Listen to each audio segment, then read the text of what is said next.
রাজ্যের শাসক দল তৃণমূল কংগ্রেসের নবীন প্রবীণের চর্চা সর্বদাই আলোচিত বিষয়।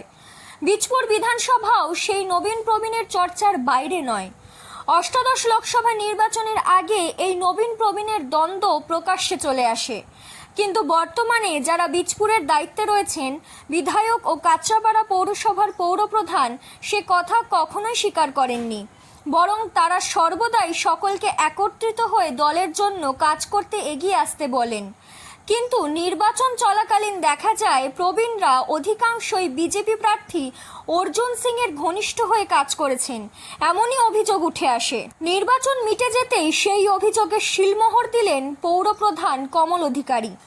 দেখা গেল কাঁচরাপাড়ার প্রাক্তন কাউন্সিলর সুজিত দাসের সমর্থকরা আজ কমল অধিকারীর সঙ্গে এসে যোগাযোগ করেন ও আশ্বাস দেন কমল অধিকারীকে যে আগামী ২৬-এর বিধানসভা নির্বাচনে তারা কমল অধিকারীর হয়ে ও বীজপুরের বিধায়ক সুবোধ অধিকারীর নেতৃত্বে দলীয় বিভেদের ঊর্ধ্বে উঠে কাজ করবেন। শনিবার বিকেলে শহর কাঁচরাপাড়া তৃণমূল কংগ্রেসের প্রধান কার্যালয়ে সকলে আসেন এবং কমল অধিকারীর সঙ্গে কথা বলেন এবং তাকে প্রতিশ্রুতি দেন আগামী দিনের এই নেতৃত্বেই কাজ করবেন তারা। অতীতে তারা যে ভুল করেছেন তা তারা স্বীকার করে নেন। করছে যে প্রত্যেকটাই যে কর্মসূচি বলুন বা যদি যে স্কিমগুলো আছে সেগুলো কিন্তু তাদের ফ্যামিলিও উপকৃত হচ্ছে, আমরা সকলেই উপকৃত হচ্ছি। তাই জন্য কিন্তু আজকে দেখেছেন যে আমরা 29টা সিট পেয়েছি এবং কীভাবে সারা বাংলার মানুষ তাদের আশীর্বাদ দিয়েছে এবং ব্যারাকপুর লোকসভার তার একটা এক্সাম্পল রয়েছে। তো সামহাও তারা ফিল করছে যে যেভাবে নেতৃত্ব তাদেরকে পরিচালনা করছিল সেখানে হয়তো এইভাবে করলে পরে মানুষের পরিষেবা অন্তত করা যাবে না এবং রাজনীতি করতে গিয়ে সামহাও তারা ডিপ্রাইভ হচ্ছে বা আইসোলেট হয়ে যাচ্ছে। তো সেই জন্য তারা এখন সিদ্ধান্ত নিয়েছে যেভাবে আমাদের বিজেপির বিধায়ক, উনি আমাদের পার্টির চেয়ারম্যান, যেভাবে পার্টির নির্দেশ দেবে সেই পার্টির নির্দেশ অনুযায়ী ওনারা এখন রাজনীতি করবেন। সুজিত দাস দলে থেকে দলের কর্মীদের দলের কর্মসূচি থেকে দূরে রাখতে কোথাও কি মনে হচ্ছে না? দেখুন, এটা ওনার ব্যক্তিগত ম্যাটার।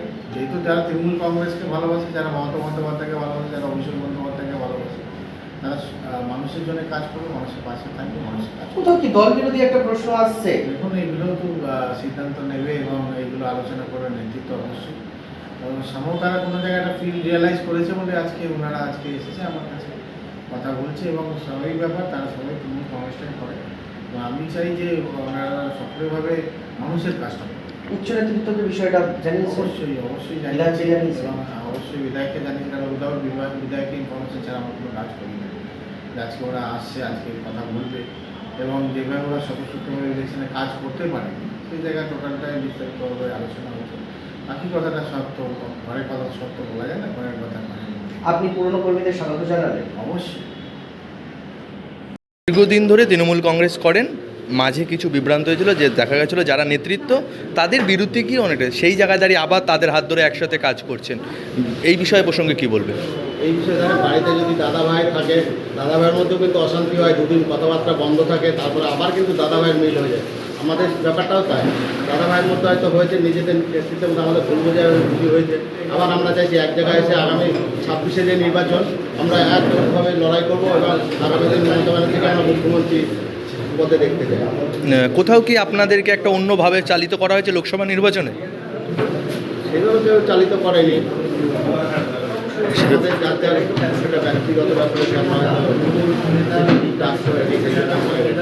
আমাদেরকেও চালিত করবে। আপনার নাম?